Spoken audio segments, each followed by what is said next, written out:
Sébastien Loeb a encore des choses à prouver avant de s'élancer cette année pour son 4e Dakar. Le non-nuple champion du monde de rallye a pris son premier départ en 2016 et sa décision de se lancer dans l'aventure Rallye Raid a été un choc pour son copilote de toujours, Daniel Elena. Tombé des nues quoi. Moi j'étais tranquillement à la plage en train de jouer à la pétanque. Quand il m'a téléphoné, j'ai dit mais tu vois pas que j'ai autre chose à faire. Je connais bien le sable mais autrement quoi.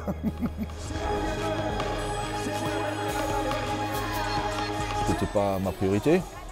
Par contre, c'est plutôt depuis que j'ai arrêté le WRC que j'ai vu Peugeot qui allait, que j'ai commencé à m'y intéresser un petit peu plus et puis que l'aventure m'a tenté.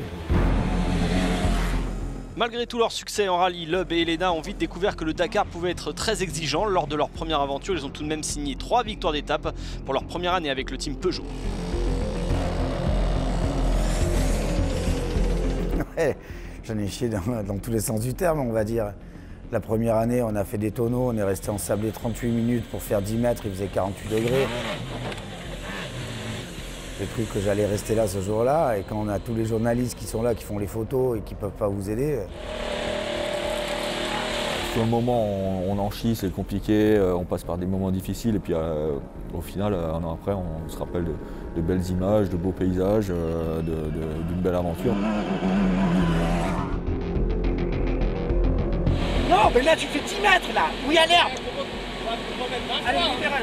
C'est différent, on s'engueule bien plus sur un Dakar que sur un WRC, parce qu'en WRC, quelque part, le pilote il fait 98% du boulot, le copilote lui redonne les notes, il gère le timing et ça s'arrête là. Alors que sur un Dakar, je pense que le copilote fait 50% du boulot au moins. Ça sera tout droit, 3 sables. Il y a vraiment un échange pilote-copilote verbal. Des fois, il y a des prises de tête, parce que quand je lui dis à droite qu'il voit les traces qui partent à gauche, il veut aller à gauche. Alors, qui est-ce qui a raison? C'est 50-50 sur le moment. C'est plus compliqué, ça demande plus d'entente, mais on découvre une nouvelle façon de travailler et c'est complètement différent. On vit des moments extraordinaires, on passe par des hauts, des bas, mais oui, il y a une notion de plaisir parce qu'on roule quand même dans un environnement où on n'aurait pas l'occasion de mettre les pieds si on n'y participait pas, donc c'est vrai que c'est sympa.